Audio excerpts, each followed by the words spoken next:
હવે કોઈ પણ વ્યક્તિ સૌથી પહેલા યોગની શરૂઆત કેવી રીતે કરે? કોઈ પણ વ્યક્તિ કોઈ પણ વસ્તુની યોગાની શરૂઆત કરે, જેમ કે બિગિનર્સ છે તો એમને યોગ્ય પદ્ધતિથી શરૂઆત કરવી જોઈએ. પ્લસ તમારી જે બ્રીધિંગ ટેકનિક છે એને તમારે કંટ્રોલમાં લાવવી જોઈએ. ઊંડા શ્વાસ. તો હવે આપણે સ્ટેપ બાય સ્ટેપ જોઈએ તો સૌથી પહેલાં આસનોની શરૂઆત કરતાં પહેલાં કઈ પ્રક્રિયાઓમાંથી કોઈ પણ વ્યક્તિએ પસાર થવું પડતું હોય છે, શું કરવાનું છે? મિત્રો, આપણે સૌ જાણીએ છીએ કે અત્યારે લોકો વધુને વધુ હેલ્થ કોન્શિયસ થતા જાય છે. સવારે લોકો ચાલવા જાય છે, બગીચામાં યોગ કરે છે, પ્રાણાયામ કરે છે અને પોતાની જાતને સ્વસ્થ રાખવાનો બને તેટલો બધો જ પ્રયત્ન કરતા હોય છે. પરંતુ આપણે એ પણ જાણીએ છીએ કે જો કોઈ પણ કસરત કે યોગ કે પ્રાણાયામ જો યોગ્ય પદ્ધતિથી કરવામાં આવે તો જ તે કસરત કે યોગ અથવા તો પ્રાણાયામ આપણને સારામાં સારો ફાયદો આપી શકે તેમ છે.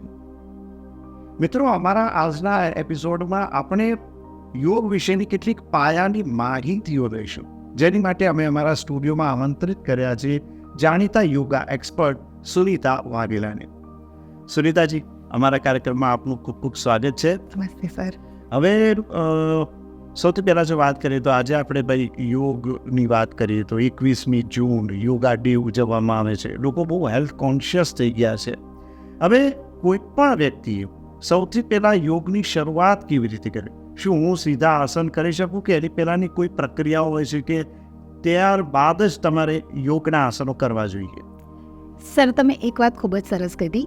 યોગ્ય પદ્ધતિથી કોઈ પણ વ્યક્તિ કોઈ પણ વસ્તુની યોગાની શરૂઆત કરે, જેમ કે બિગિનર્સ છે તો એમને યોગ્ય પદ્ધતિથી શરૂઆત કરવી જોઈએ. સૌપ્રથમ તો સૂક્ષ્મ વ્યાયામથી શરૂઆત કરવી જોઈએ.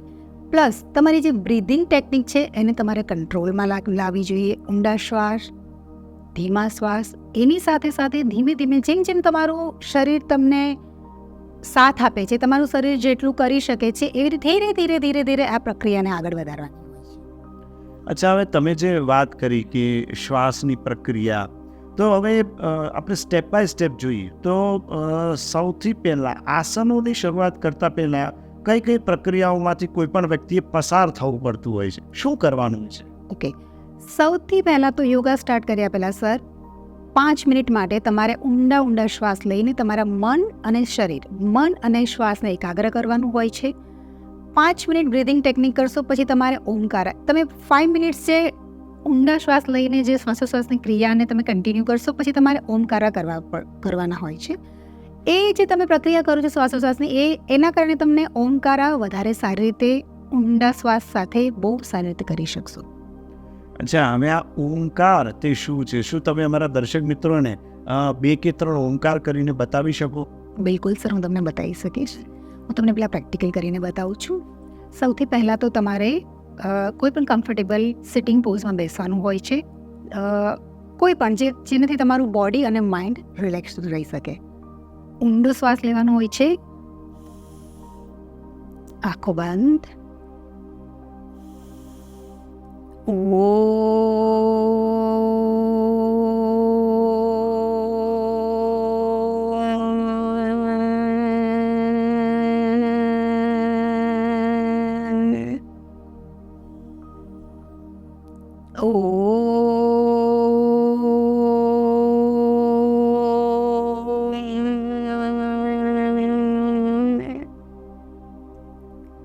જે રીતના તમે પ્રેક્ટિકલ જોયું, તમારું શ્વાસ મતલબ ફેફસા અને પેટ પૂરો શ્વાસ ભરી ઓમકાર બોલતા ધીમે એ શ્વાસ તમારે છોડવાનો હોય છે. ઇનિશિયલી જે તમે 5 મિનિટ્સ ઊંડા શ્વાસની પ્રેક્ટિસ કરશો એ તમને આ ઓમકારા કરવામાં ખૂબ જ ફાયદો કરશે, મદદરૂપ થશે સર. અચ્છા, તમે જે ઓમકાર કર્યો ને ખરેખર આમ ઘણું ગમ્યું, કારણ કે આમ લાગ્યું કે તમે જે રીતે ઓમકાર કર્યો એકદમ ડીપલી તમે બહુ સરસ રીતે કહ્યું ને વાતાવરણમાં પણ ઓમકારની અસર જાણે જોવા મળી હોય એવું લાગે. એમ કે તમે ભાઈ જો 10-12 ઓમકાર કરત તો કદાચ એમ થાત કે વાતાવરણ આખું ઓમકારમય બની ગયું છે. હવે ઓમકાર બાદ જો વાત કરીએ તો મેં પેલું સૂક્ષ્મ વ્યાયામ વિશે સાંભળ્યું છે. હવે આ સૂક્ષ્મ વ્યાયામ શું છે તેના વિશે જો મને સર, તમે બિલકુલ સાચું સાંભળ્યું છે સૂક્ષ્મ વ્યાયામ વિશે. સૂક્ષ્મ વ્યાયામ પણ એક પ્રકારના યોગા છે જે તમારા શરીરને વોર્મઅપ આપે છે. ઇનિશિયલી શરૂઆત એકદમ બિગિનર્સ હોય છે, એ તમારા જે બોડીના જોઈન્ટ્સ છે એને રિલેક્સ કરે છે. સૂક્ષ્મ વ્યાયામથી વોર્મઅપ થાય છે તમારું બોડી. આગળની એક્સરસાઇઝ, આગળના યોગા, થોડા હાઈ લેવલના યોગા માટે બોડીને સૂક્ષ્મ વ્યાયામ તૈયાર કરે છે. અચ્છા, તો તમારા મતે પહેલાં ઓમકાર, ત્યારબાદ સૂક્ષ્મ વ્યાયામ. એટલે સૂક્ષ્મ વ્યાયામ જે મેં ક્યાંક એવું વાંચ્યું હતું કે સાંભળ્યું હતું કે સૂક્ષ્મ વ્યાયામ એક પ્રકારની વોર્મઅપ જેવી પ્રક્રિયા છે. તો શું સૂક્ષ્મ વ્યાયામથી એવા કોઈ ચેન્જીસ આવે છે કે જેને લીધે થઈને પછી તમે યોગના આસન સરળ રીતે કરી શકો? હાજી સર, બિલકુલ. સૂક્ષ્મ વ્યાયામથી તમારું શરીર, તમારા શરીરના અવયવો, તમારા શરીરના દરેક જોઈન્ટ્સ છે એ આગળની કસરત માટે તૈયાર થાય છે. શરીર થોડું રિલેક્સ થાય છે, જે સ્ટીફ થઈ ગયું હોય છે. અને યોગા માટે morning time is the best for yoga. So તમે આખી રાતની જે 6 થી 7 કલાકની ઊંઘ કરી હોય છે એનાથી તમારું શરીર જકડ થઈ જાય છે, સ્ટીફ થઈ જાય છે. આ જે પ્રાણાયામ છે સાથે સાથે સૂક્ષ્મ વ્યાયામ છે એ તમારા શરીરને થોડું ફ્લેક્સિબલ કરે છે, સો દેટ કે તમે આગળના આસન માટે તમારું શરીર એના માટે રેડી રહે છે. થોડું તમે ફ્લેક્સિબલ વધારે થઈ શકો છો. હવે જો વાત કરવામાં આવે તો આસનોની, હવે આસનોના કોઈ પ્રકાર હોય છે, કઈ રીતે હોય છે આસનોની આખી સિસ્ટમ? હાજી સર, આસનોના ખૂબ બધા પ્રકાર હોય છે. હું તમને બહુ બેઝિક લેવલના સમજાવું તો 3 પ્રકારના આસન મેઇન હોય છે. પછી એમાંથી આપણે બહુ એડવાન્સ ઉપર જઈ શકીએ છીએ. સૌથી પહેલાં તો હોય છે સિટિંગ પોઝિશન, બેસીને કરાતા આસન. એમાં પદ્માસન છે, બહુ ઘણી બધી પ્રકારની સિટિંગ પોઝિશન છે. સિટિંગ પોઝિશનમાં તમે બહુ બધા આસન કરી શકો છો. બીજું છે સૂતામાં બી 2 પ્રકાર છે. પીઠના બળે બી તમે આસન કરી શકો છો અને છાતીના બળ પર સૂતા બી તમે ઘણા બધા આસનો કરી શકો છો.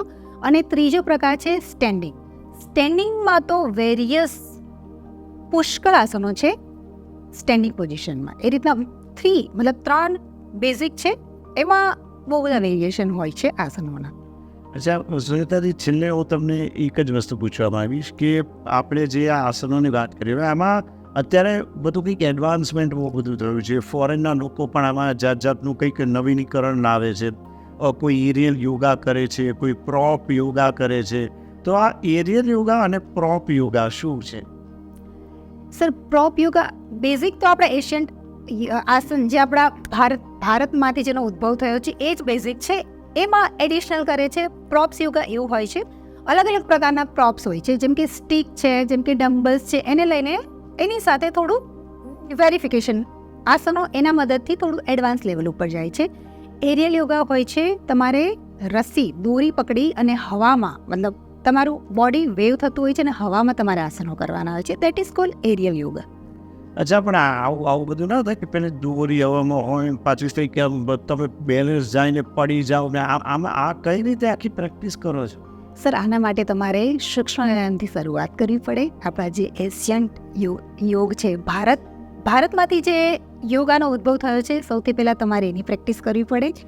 એમાં તમે એક્સપર્ટ થશો એટલે આ વસ્તુ પહેલાં બેસિક પર તમારે જવું પડે, પછી ધીરે ધીરે તમે એક પગથિયું. બિલકુલ સુનિતાજી, તમે અમારી સાથે જોડાયા તે બદલ તમારો ખૂબ ખૂબ આભાર. તો આ હતા યોગા એક્સપર્ટ સુનિતા વાઘેલા. તેમણે આપણને કેટલી બહુ જ બેઝિક પાયાની એકદમ જે કહી શકાય કે જેની કેટલીક બાબતોની ટૂંકમાં આપણે ચર્ચા કરી અને ભવિષ્યમાં પણ આપણે સુનિતાજી પાસેથી કેટલીક ડિટેલ વાતો પણ યોગ વિશે જાણીશું. પણ હાલ આ એપિસોડમાં બસ આટલું જ. ફરી મળીશું એક નવા વિષય સાથે. ત્યાં સુધી રજા આપશો. નમસ્કાર.